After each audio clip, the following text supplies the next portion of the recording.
Good morning and welcome to our final webinar in our series. Today's more of a fireside chat with a virtual fire, as I'm in a booth in a WeWork space, so I don't think anyone wants me to set the fire alarms off today. This morning my guests are Wendy and Nikki. Many of you may have heard Wendy talk in last week's webinar, but for those of you who didn't, Wendy and I have known each other for way too many years than we actually want to confess. Needless to say, it was pre-kids, so yeah, we used to party when our husbands were both in the Air Force together.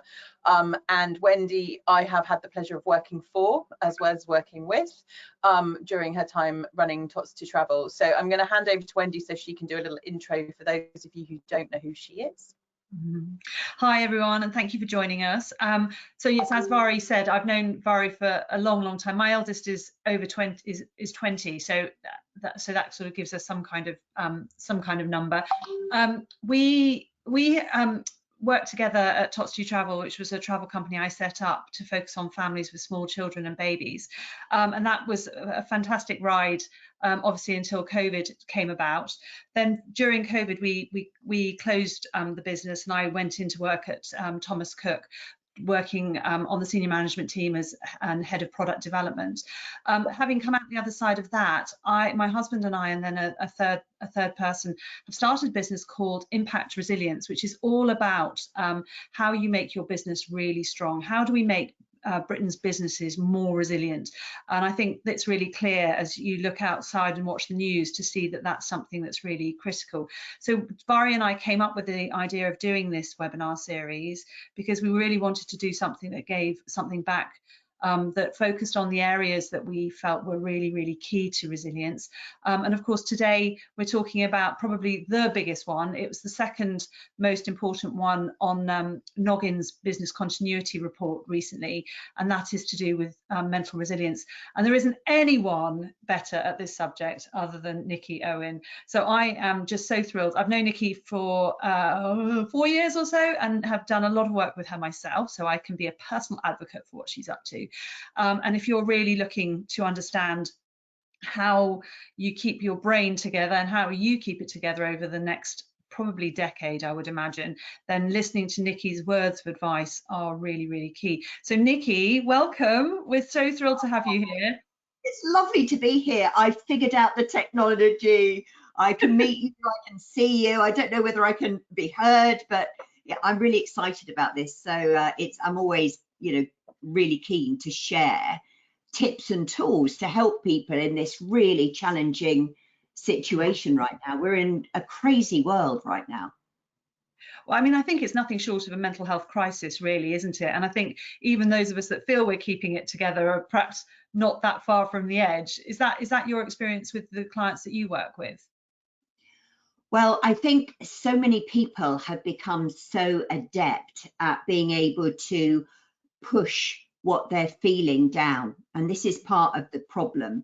So in the suppression of how they really feel, so it's a bit like watching a swan just paddling away furiously underneath, but on the surface they look, relatively okay, but you cannot maintain that level of calm in over a long term. So what's happening, the cracks are starting to show, and they're starting to show in quite a lot of different ways. And according to mental health institution, 8 out of 10 of us are feeling extreme stress, that it's causing us to, first of all, we're not enjoying life, but also it's affecting our performance at work. So the ability to be really resilient when times are really challenging. It's always easy, isn't it, to be in flow when everything's going well, the economy is going well, where workloads are great, we're enjoying everything. It's the challenge now is what can we do to change how we navigate our way through the journey of life, given the circumstances are probably really one of the most challenging times we've ever experienced, certainly since I've been alive, albeit that quite a long time now. Do you think that the kind of post-COVID hangover is now coming back to bite us? Because we were discussing before everyone else joined us that I'm working in a co-working space, and this is the first time I've done this since pre-pandemic, and I'm finding it a bit weird because there's too many people near me and it's too noisy. And do you think that workplaces and the management teams are having these discussions as to how they can acclimatise their staff back into the workplace?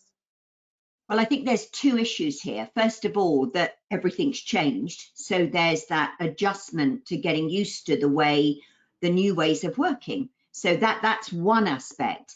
But the other aspect is when we were going through the pandemic, it was such a scary and difficult time for most people, but we kind of soldiered on and we dealt with it. And then as we saw the pandemic easing and everything started to get back to normal, everybody started to relax a little bit, and then up came all the fear that we'd pushed down. And in fact, that's one of the big reasons why, stress, mental health, resilience is such a difficult topic to cover, because it's not just about what's going on right now. Often over the years, we have built up layers and layers of unprocessed emotion that it's a bit like filling a glass of water. If that glass is too full, when you put more water into that glass, it starts to spill over and overflow. And I think that's what's happening now, that there's been too much going on for too long, and it's triggered stuff from people's childhood sometimes that has just really intensified the reaction. So we're having to work in very different and innovative ways, because the ways we used to work with resilience in the past just don't touch the surface. So with organizations, with individuals, it's time to be really open, really brave, and be prepared to step out and to really look at things in a different way. Because it's only when we start to look at things in a different way can we really start to resolve what's really going on and help people. So you have three sorry, Wendy. So you have three different ways in which you can help people. You've mentioned about the Healing Hub. Can you fill us in on your masterclasses, your breakthrough sessions, and the Healing Hub, and how people can access those? Well, I like to, I can help people in many, many different ways. But before I get into how I can help them, I think it's important to talk about perhaps, why I'm so passionate about it, and, what are the biggest blocks to stopping people from helping themselves, because it then informs everything that I've created over my life. And I remember that when you, Wendy, when we first met way back, do you remember our first meeting? Oh, so well. I mean, I had been asked to be a keynote speaker, so I had just prepared myself to do my presentation. I hadn't really looked at what was going to be going on at this event. It was an all women's event. About raising money, raising investment for your business, and so I was just I pitched up to do my thing, and I hadn't realised that Nikki was going to be there, and therefore neither did I know what Nikki was all about. And actually, as the event began to unfurl, I just became more and more fascinated by the approach that Nikki was taking, and how completely different it was. And moreover, Nikki was saying to me, it was asking some really pertinent questions that only somebody with a high level of intuition and extreme levels of knowledge would know to be asking. So at the end of that class, I signed up to go and spend some more time with Nikki, and I'm so incredibly grateful that I did, because that was in the February of 2020.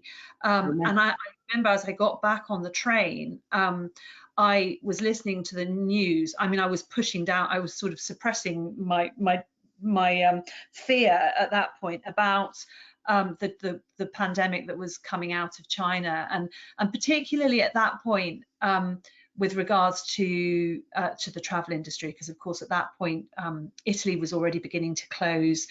We had people coming back from the ski season and they were bringing COVID back into the country, and so I was already beginning to suppress my fear. And then I genuinely do not believe I would have made it through probably what's been the hardest 3 years of my entire life without Nikki's work, and also with the Healing Hub, which I know you'll tell us all about in a minute, but is really about deep breathing and that routine of concentrating on myself and putting myself first. And so I am only here because of you, Nikki, so I'm eternally grateful.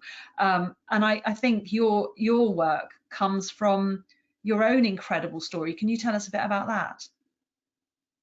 Yes, I'm happy to share my story, because I'm really passionate about resilience and mental health, because when I was 18 years old, I was facing a life sentence because I was charged with arson. I burnt my parents' house down, endangering life and intent to murder my mother. And I was so violent that I was kept in Holloway Prison in solitary confinement in the dark, and I wasn't allowed to see anyone. I was fed twice a day through a hatch in the door, and they dressed me in a dress which was made out of indestructible material, so I couldn't hang myself, and I wasn't even allowed a blanket. It was just a mattress. And my poor dad, my parents were beside themselves. They couldn't understand why their perfectly lovely daughter had suddenly gone mad and violent, and they couldn't understand it. So in prison, they'd found psychiatrists that could come and examine me and to diagnose what was wrong with me. And the psychiatrist described me as a maniacal psychopath, incurably insane, a danger to society, with a recommendation that I serve life in Broadmoor, which is the hospital for the criminally insane. And I think that when I had been told that I was going to Broadmoor, in my dazed, confused state, because I was very different. I mean, obviously I'm a lot older now, but at the time I was a binge eater. I'd gained something like 5 stone. I'd shaved off my hair. I'd cut off my eyelashes. I'd self-mutilated a lot. And I had this just incredible self-loathing. I hated myself because I couldn't understand why I was acting in this just psychotic way. And it was only my dad, and my dear dad, just refusing to accept that this diagnosis. He'd said, where does madness come from? She can't have been normal for most of her life and then suddenly gone mad. There has to be an explanation. And I think, you know, talk about resilience. I think that every report that came through, my dad never gave up on me. And so my first lesson in being strong in the face of adversity was really my dad as a role model. And it was him that found the link between my behavior and my hormone levels. And it was my case made legal history in 1978 when I went to the Old Bailey on the 22nd of June, because it was the first time that premenstrual syndrome had been used as a mitigating factor ever. And so it was a high risk strategy. And I was told by my barrister, Mr. Adezio, that if the judge didn't believe me, then I would be facing life. And I think that, you know, when I left prison, which it was all a bit of a blur, to be honest, and it took 2 weeks after leaving prison, having Christmas, when you've just gone through this trauma. And my dad sat me down, and my dad just said to me, he said, look, Nick, he said, you've got a choice to make. He said, you can either wallow in a bucket of self-pity, and, you know, that's fine. If that's what you want to do, it's your choice. You can feel sorry for yourself, or you can get out of that bucket. You can sort yourself out, and you can make some meaning, find some meaning from what you've gone through. And so that's really what I did. And that's why I'm here now. So here I am 42 years later, 44 years later. Oh my goodness, I'm 62 now, and I've just dedicated my whole life to finding really quick, powerful ways to create rapid change so people feel better and better able to cope more easily. So that's kind of why I'm so driven, Wendy, which is what you picked up on. Totally, and I've been on the receiving end of all that. So when you got out of jail at 18, what were your first steps? I mean, what did you do at that point to get yourself back onto this track that, this amazing track that you've now dedicated your life to? Well, the thing is that even though there was an explanation physically, my hormones were out of balance. So I was on, kind of interventions to get my hormones balanced. What I hadn't properly appreciated is that all of that trauma and all of that self-loathing and that disgust had created a trauma in of itself. So even though my hormones were balanced and I was supposed to be fine, I was having panic attacks. I was waking up in the middle of the night. My childhood asthma returned and I couldn't go out the house. I couldn't look at people in the eye because I felt so ashamed of myself. I had no confidence. My self-worth was on the floor. I thought no one's going to ever employ me. Everyone's going to hate me forever. And so, initially I tried conventional therapy. I went for kind of counseling. And that didn't really work for me. So I think that the first lesson I really learned was that what you need when you're struggling is something that works quickly. You haven't got any ability to really keep at something. You've got to find something, some way that helps you to feel easier and better able to cope in that moment. And it's actually why many of us become addicted to things, because it's our coping mechanism and it's how we cope with things. So I then had to find ways to sort myself out. So I became fascinated by the idea that we are energy. So I studied quantum mechanics and the fact that when you look at us at our smallest, we're vibrational, which means that the emotions that we feel determine what we experience or what we notice is going on in our world. So if you're feeling quite stressed and traumatized, all you can ever notice is things to validate how you're feeling. So you can't change the outside world until you change how you feel. So that was a major, major breakthrough for me. And then I started studying cellular biology and the whole area of epigenetics, which showed me that, how important that our cellular health is. We have 50 trillion cells in our body, and our cells are like bricks in a house. So if your cells are struggling because they're operating from survival mode, you can't build a house with crumbling bricks because the house will fall down. And yet that's what many of us are doing. We're trying to address stress and resilience from a very superficial perspective instead of looking at, we need to go straight in there and look at interventions that create a shift in our cellular chemistry. And the third thing that I became really fascinated with was neuroscience and the fact that our brains are malleable.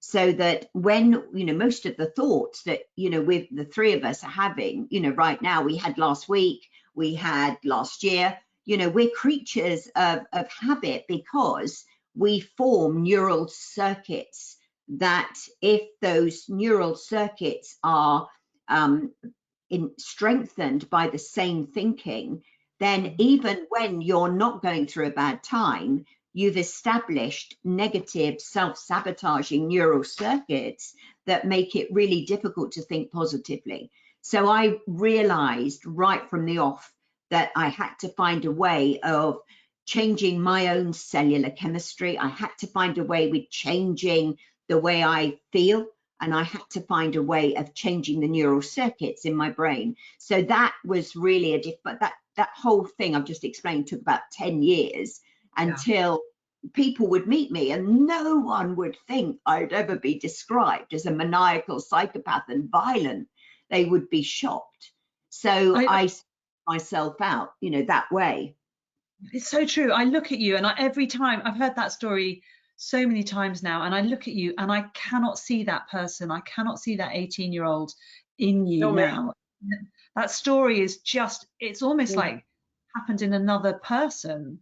You know, someone would read about really interesting hearing, because Wendy had told me the story, and it's really interesting hearing it from you directly. And as a mother of 3 daughters, hormonal imbalances are part of our everyday life in our house. And I think it's really interesting that the points you've made around balancing that back out, and how now as we hit, I've got teenage daughters, I'm, you know, getting to the other point of life where you hit HRT, and it's so relevant now, not only with those spectrums within my personal life, but just keeping that level of resilience going within my team and also within clients as well, and how shifting of that mindset and kind of those positive affirmations and rewiring your brain effectively are so vital to success. Yes, and people often say to me that they're surprised that I work in such a deep way with people within corporate organizations. And yet to me, people are people. And I think that organizations are going through a big shift now. They're recognizing that they have a duty of care to really look after the well-being of the individuals. So really discerning, you know, organizations are really taking well-being, resilience seriously. But you can't just talk about stuff and think that's going to be enough. It's great because it starts the conversation. You have to provide practical, tangible ways that can help people feel better. And it's not a one size fits all, because what works brilliantly for one person just won't cut it for another person. So I think we have to respect that we're all very different. And when, you know, when, for example, I was working with Wendy, I worked with Wendy particularly on the one-to-one sessions in a way that I was able to work a lot deeper, because Wendy was ready for that, because she'd already attended a masterclass with me. So she was open and ready. But if somebody had just met me, it wouldn't have worked, because they would have just felt too defensive. So I think that, you know, the point I want to make is that, you know, I'm not saying that my tools, my techniques, my approaches are the way to go.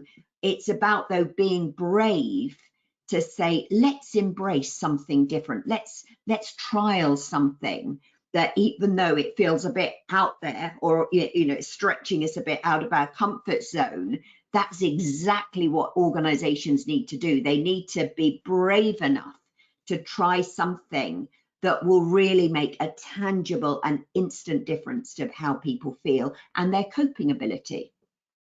Do you think that this should be signposted when, so say, for example, someone has had a family bereavement, and sadly there were far more of those during COVID. Do you think that a business should be brave and bold enough to create you or a similar version of you as a signpost when someone's going through a bereavement, to be able to cope with that? Or is it more about the business mentality and therefore the investment in people to enable them to cope with everything? Well, I think there's 2 things here, because 2 people can go through a bereavement, and one can go through the natural process of grieving, which is a process. So you can't expedite that. People have to go through a process for them to really grieve and let go. And yet some people can't actually go through that process. They get stuck. And when they get stuck, whether it's around grieving over someone they've lost, or whether it's a trauma, or whether it's something that's happened to them, if they've not been able to process it, then it does have an impact on their performance at work. So I do believe that organizations that really want to change the culture and the environment at work have to make different resources available based on what is needed to really create a positive shift in people's performance at work, because you can't just have a little talk to people about it and say, well, if you need some help, come and talk to me. That's not enough. Sometimes people need a lot, you know, a real deep intervention. But even when people aren't displaying any signs of really struggling, that's often when we need to help them before it gets too late. And so when people are struggling, you know, when their cells close down, which happens, you know, the 50 trillion cells close down and the body starts, you know, releasing cortisol and adrenaline, then it's very difficult to have a growth mindset.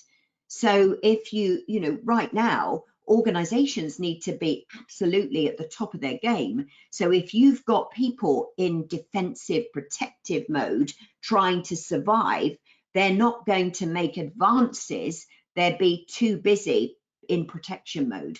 And that's what I'm really skilled at, the ability to create a growth mindset within business leaders and individuals quickly and give them a sense of what's possible within themselves. So that's kind of what drives me, because I don't think anyone should ever become dependent on one individual. My belief is we need to help people find that they have all the resources they need within them. And if they know how to tap into them, there's lots that they can do for themselves as individuals, rather than expect the company to keep doing it all for them. But the company does need to create the environment, the culture, where it's a safe to say, I'm not coping very well. Can you help? What do you think? So what do you think? You're working with some really big name corporates at the moment, aren't you? What are the sorts of things that you're doing with those big organizations that we could learn from within our own organizations?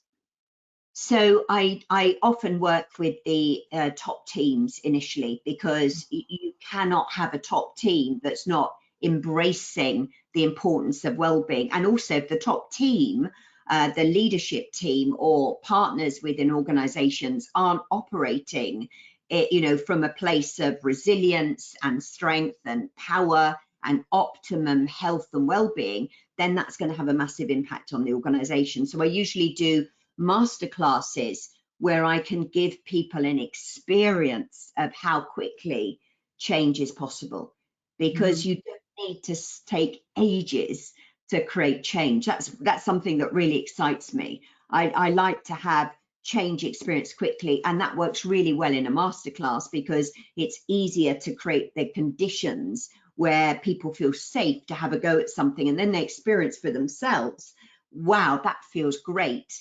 And then I have individual sessions I do with people based on what they want to address, if they just want to work on their mindset or whether they want to work more deeply with me. It's based on them. So I work with them individually, anywhere between 1 and 3 sessions online. And then I also have created tools and techniques over the years that individuals can use in the comfort of their own home to feel better instantly. So that's why I have my Healing Hub app. And Wendy, you've been a big fan of Breathing Space, one of my tools that is, yeah. Oh my goodness, through COVID, every single day without fail, I would be doing my breathing. And again, like I said earlier, I think it's what got me through really, a sort of a realization that I was going to have to help myself, and you know, nothing was going to come magically out of nowhere to come and sort me out. I needed to sort myself out, and the Healing Hub app, oh my goodness me. So Nikki, I'm desperate to hear. Let's hear some of the things that we can do quickly to help ourselves. I remember when we talked about this, and you said to me, right, what are the 5 things that you know anyone can do, and they can do it quickly? So the first, I'm not going to lie, it's a little bit strange, but it's a technique that in just 1 minute will change how you feel. And if you're both up for it, I'd love to teach it to you. And just, you know, and if anyone's watching, if you're watching in a car, please don't do this. Or if you're doing it in the workplace in front of a lot of people, it's probably going to attract a bit of attention. So watch the recording, but it's really simple. It's really powerful. And it's a technique where of 4 steps, and each step is grounded in science and has scientific validation. But we're going to do the quick method to just feel different. So just notice how you feel right now. And I just hope the booth, how's the booth? Have you got anyone looking at you, Vari? The door is shut. It's okay. Oh, okay. So they might hear some funny muffling sounds in it, but yeah, that'll just build the curiosity. So it's 4 steps. So the first step is we're going to use an open mouth breath. And the reason for open mouth breath is that it's the quickest way to transport vast quantities of oxygen into our bloodstream that starts to change the chemistry of the body. So it's quite a challenging breath.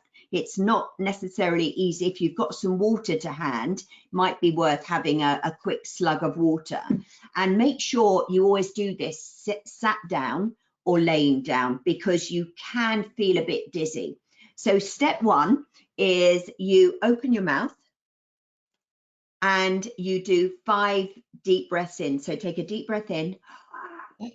As you breathe in, push out your belly and then breathe out through the mouth. So open the mouth a bit more, Wendy. And out. That's it. And another deep breath. Push out the belly on the inhale. That's it. Good, good. Well done. And another one. Inhale with the open mouth, push out the belly and out. And now inhale, push out the belly and out. Now just take a moment. We're going to now repeat that, but we're going to do it quicker. Now you've got the sense of it, okay? So it's a real deep breath in and push out the belly if you can, okay? And just listen to your body and take it. If it feels a bit too intense, you can close your mouth a little bit, okay? Are you ready? Okay. Ready. 5 breaths.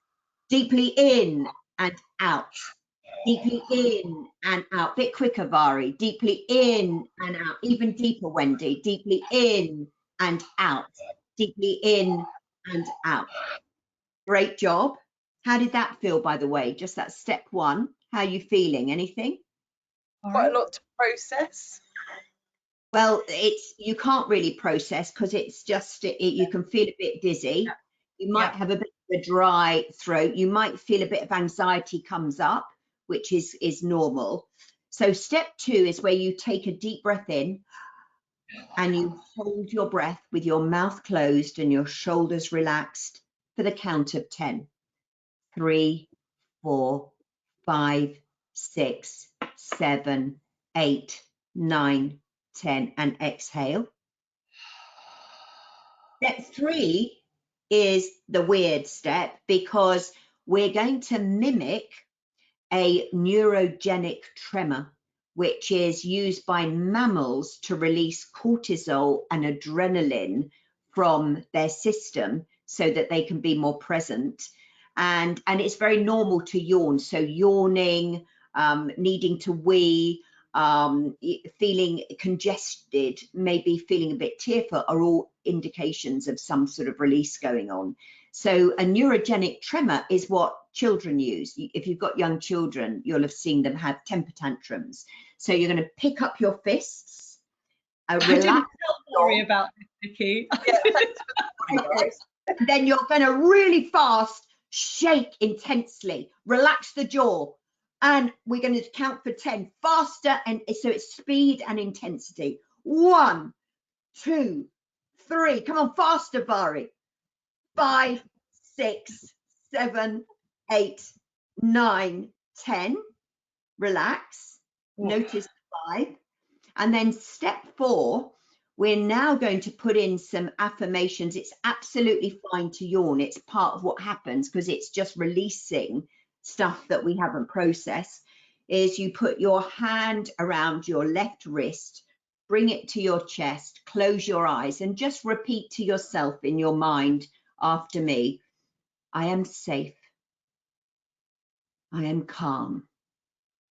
Peace, peace, peace. So open your eyes. They're the steps. So we're going to do that now all together in 1 minute. Okay? Ready? Okay. You are going to talk us through it because I can't remember it. Yeah, of course. Yeah. Are you ready? Okay. So open mouth breath. Deeply in through the mouth and out.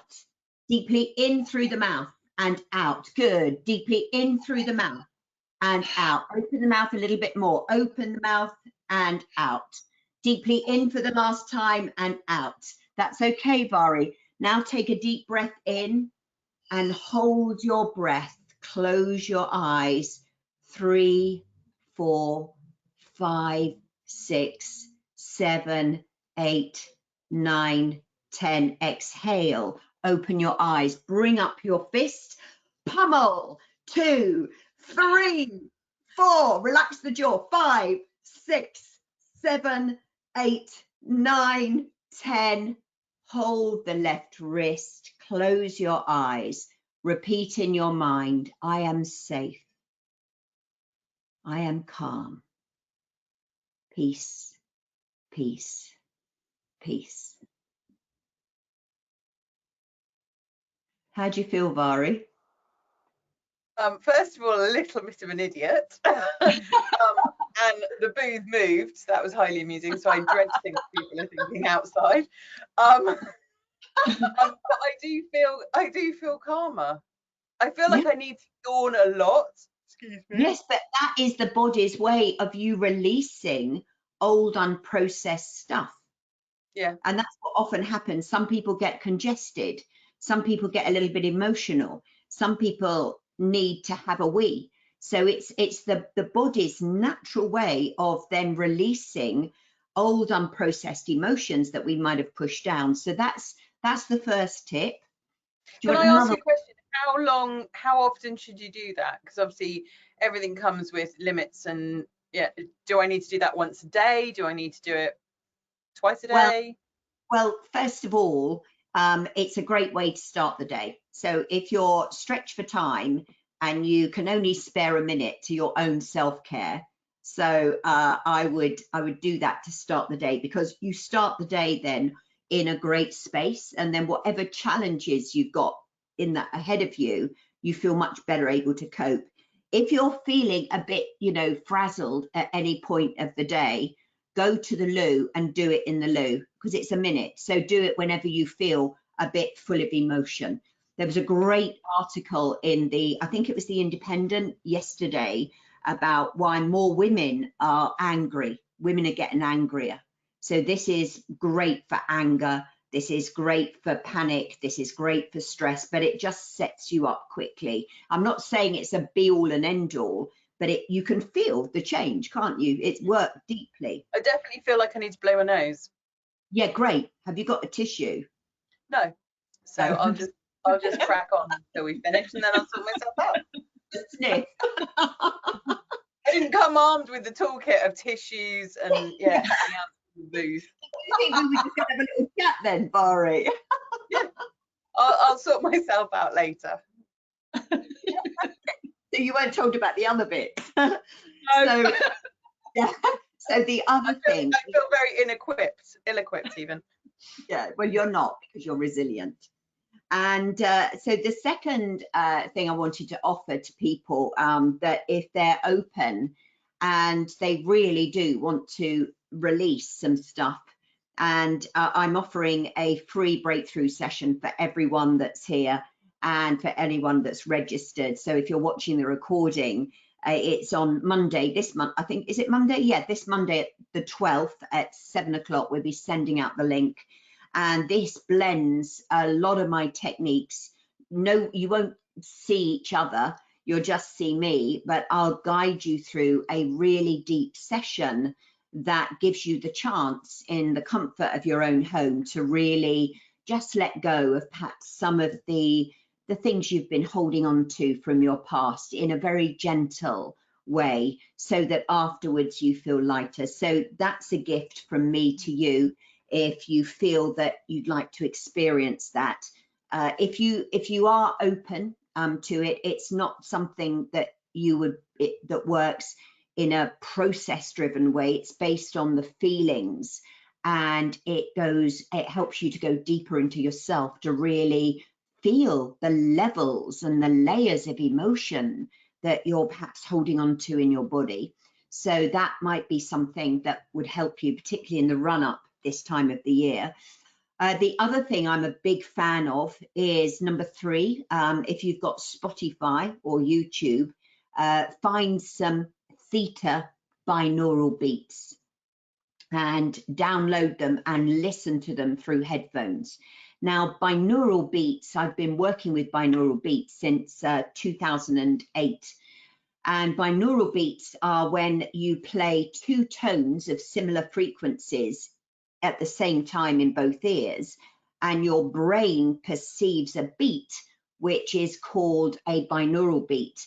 And I work with theta binaural beats. And the reason I work with theta is that if we're very stressed, which means we're not very resilient when we're stressed, is that we tense up, and often our brain waves are at a beta frequency. So this means that trying to clear the mind and do conventional meditation is challenging when you're at a beta frequency.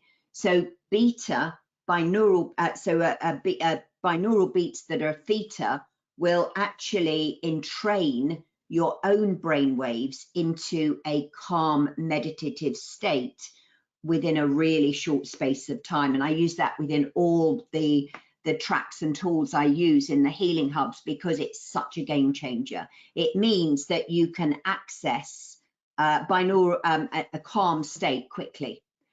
Whereas if you're normally quite highly strung, I know, Wendy, when we first worked together, it took a while until you got the binaural beats with the healing hub, and then suddenly you were blissed out much more quickly. So that's a 3rd tip. What else have I got? Oh, this is one of my favorite ones. And I teach this a lot in business because I think it's really valid. If you're going through a really difficult and challenging time, if you're feeling quite angry with someone and it feels quite confrontational, ask yourself this question.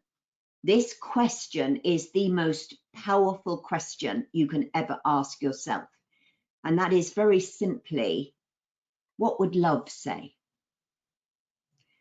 And for you to process that question, it changes your emotional state from a place of maybe anger, judgment, fear, to one of compassion and understanding. And in that moment, everything changes. It's such a powerful question. So remember, when you're really struggling with it, with a person or a situation, what would love say or do? And it can work if it just relates to you dealing with something. So that's the 4th. And then the 5th, I have an app which is called the Healing Hub, which has techniques to help you to get a good, nourishing night's sleep, techniques to improve your resilience, to balance your energy, to really create change quickly. And it's called the Healing Hub. You can download it from the App Store or Google Play, and it's free. And if you want to experience it, you get 14 days where you can experience it, all of it, and then make an informed decision about whether or not it's of value to you. So I just thought these 5 tips might be useful, practical, and quite instant for people as well. I think they're really helpful, Nikki. Thank you. And again, the Healing Hub is so clever. I mean, it is so clever. There's all sorts on there. And obviously you've got a lot more of the breath work, the very, very deep breath work in there as well, haven't you? That you've created special tracks with binaural beats coming through. And I mean, you have to be okay looking a bit of a wally, but it's okay because it's so powerful and it works so well. As I said, I think it's the thing that got me through. So I'm a big fan, if you hadn't already realized that. What are you thinking, Vari? That I need to go and get the app.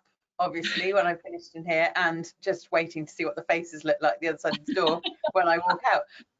I found it really fascinating, and I have been very honest about my own personal grief journey. So I lost my brother 4 years ago to sudden adult death syndrome at the age of 37. And one day he was there and we were chatting and on the family WhatsApp, and the next thing I knew, I got a phone call at London Bridge Station to tell me that he was dead. And I was on a train, I couldn't get off. I held on to the trauma for a long time, and it still bubbles away. But I've found that talking about him and creating a charity and planting trees in his memory has been hugely beneficial. But I find the kind of resilience of coping with that is quite hard when other people pull that face. They pull that sad face of, oh shit, I don't really know what to say. I'm not feeling quite as resilient. I can't process other people's. The word grief is like a, it's a devil word, isn't it? People don't know how to deal with it. Whereas I've chosen to turn what was and is horrendous, because we still miss him. And, your phone has this amazing ability to pop up a memory of your brother at Christmas and then set you off into the waterworks. But for me, it's about turning that glass that was really, really half empty when he left into half full, and planting trees in his memory, talking about him all the time in a positive way, and making sure that people feel that they can talk about grief. And it's not an easy subject to discuss. It's not an easy subject to discuss at work or in day-to-day life, because everyone is stoically British and doesn't want to talk about death. It's the one thing we all know that will happen. But yeah, I think this has been really, really good. I'm not going to cry in a booth, but it's definitely made me feel more emotional. And I found it really, really useful. I think I will be sharing it with my team, because we all have, as I like to call them, rucksacks with rocks in. And every day I encourage my team to go, drop the rock. You don't need it. Like, just find that moment. We do walk and talks. We do, a few of us will go to Pilates or yoga together. But it's about finding those mechanics, whether that be breathing, whether it be a 1 minute on a webinar making a complete tit of yourself, thrumping your arms around.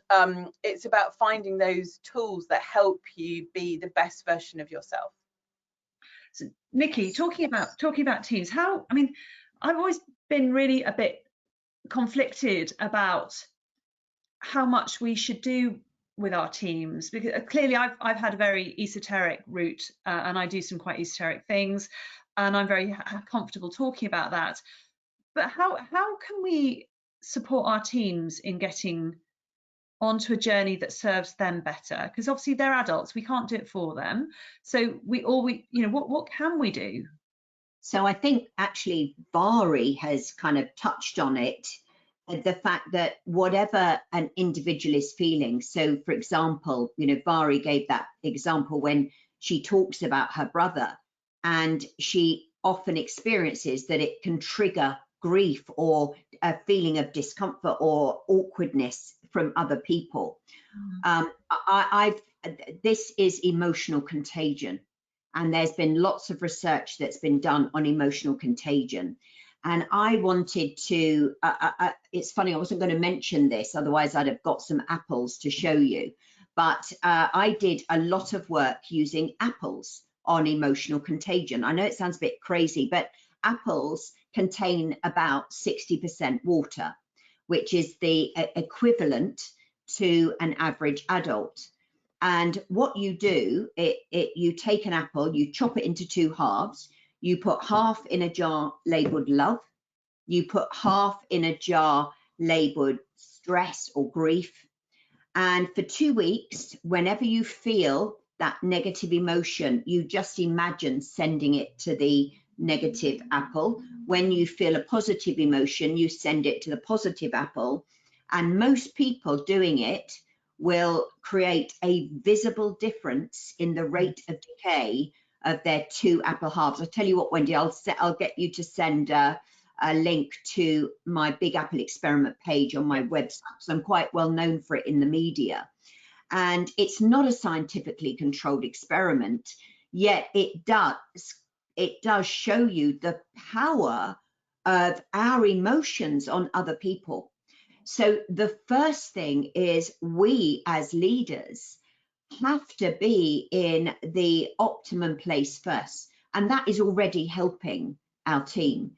So, you know, whatever we're feeling at some level will be affecting the energy, the emotional state, and the operating mechanism of how a person's cellular chemistry is, whether their cells are in growth or survival mode. So that is the first thing. And the second thing is that when we start to create a change within us, we start to notice the best in people. We start to see what's good about them. When we're feeling that life sucks and it's really difficult and it's really hard, we are on a frequency that we tend to find faults with people. I don't know if you can ever remember when you first fell in love and everything your partner did was just wonderful and you just thought they were charming. And then after a while, you started to get irritated because they didn't put the toilet lid down or they didn't put the toothpaste thing. So, and you kind of then say, oh, they've changed, they've changed. They haven't changed. It's just what you're focusing on has changed. And this was really brought home to me, that was taught to me by my dad. And Vari, you've shared a story that I really love these stories because it brings a realism, you know, personal examples of when we go through something that's had a huge impact on us. And my dad changed my life. My dad gave me that second chance to live. If it wasn't for my dad, I wouldn't be here now. I'd still be banged up in Broadmoor. And my dad passed away in March 2018, and I had the privilege of spending the last 4 days. He was at home. He had esophageal cancer, and we had amazing conversations, Dad and I. You know, I was his like full-time nurse, but it was an honor. It was an absolute honor. So we, you know, I let him tell all his terrible jokes and laughed at them. You know, I felt that I had to, and we talked about stuff and, you know, love it. And I converted his old cine films so he could watch the family things. And then I said to my dad, I said, out of everything you've done, Dad, what are you most proud of? And my dad said to me, he said, saving you. And that really had an impact on me, because what I realized with my dad is, even when I was at my most mad and my most horrible, my dad always spoke to the part of me that was the best version of me. He didn't know, obviously he was aware of the other stuff, but he always saw the good in me. He always spoke to that. He always spoke to the highest expression of who I am. And I've learned that in our life, you know, it's very easy to go all judgmental about people, especially when we're not feeling great. And we can tend to find fault with people, or we'd be quite critical, but it doesn't help. And what I've learned is that no matter what's going on with that person, what's really lovely about them, what's so special about them, what's unique about them, where's their potential heading? And I found that if I can speak to them on that level, then they become so empowered, so inspired, so transformed, that then it becomes a catalyst effect. So I've always believed that change starts with us, and that we have to be the change that we want to see in our teams and the people around us. So I just wanted to share that, because it felt appropriate, Wendy. Oh, thank you for that. I definitely don't know whether you saw me discreetly mopping away some tears. I felt that was very, very emotional. Thank you, Nikki. And I have done that apple experiment, so I can tell you that it works. Definitely, Javari, you should do that with your girls, because everyone I think that poo-poos. was really helpful. I think what's really interesting is, on the grief journey that we went on when we lost Rory, is that the school had no toolkit.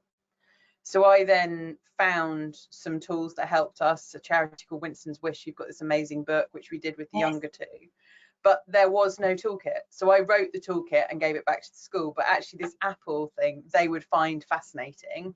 But I think it would be really, I think we'll be lining up the apples on the windowsill. Yeah, Do you have it's them incredible. in 2 separate pots? Do you put the apples in 2 separate places, or do you put them close together? What's your... So people, I have a lot of people saying it's not scientifically controlled. Why don't you do 3? Why don't you ignore the third part? And I said, well, that's going to be like the negative part, because being ignored, you're not energizing it with anything, are you? So it's going to go moldy. Being ignored is almost as bad as being shouted at. So, but I tend to keep my apples when I'm doing it in the same room. But you don't open the lid. It is quite extraordinary. I've had a lot of people in the mail. It came out for the first time when I went public with the Apple experiment. I was a bit worried that everyone would think I'm really lost it. And the Daily Mail picked up on it, and they did a whole piece on, can talking to apples make you more beautiful? So they lost the point a bit, but it was about particularly young girls at school that have very low self-worth in their body issues. And my daughter did it because she always thought she was fat, and she thought all the other girls were lovely and slim. So I got Rosie to do the first ever apple experiment, my daughter, and her apples were just extraordinary, the difference.